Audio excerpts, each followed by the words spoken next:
Ladies and gentlemen, less than 2 weeks ago, the world was shocked and saddened by the tragic helicopter accident that claimed the lives of Kobe Bryant, his daughter Gianna, and 7 other souls. Kobe was a basketball legend and hero to millions. He was a media star and successful entrepreneur.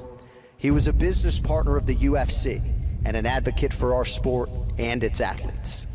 Perhaps most importantly, though, he was a devoted family man, adoring husband and father of 4.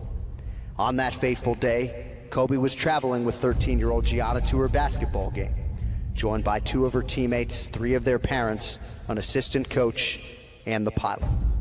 He was a global sports icon, just being a dad, and along with his companions, supporting the dreams of their children and the next generation of athletes.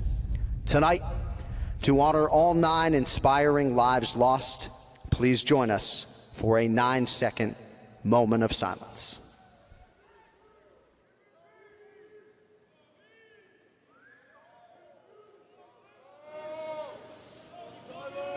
Thank you.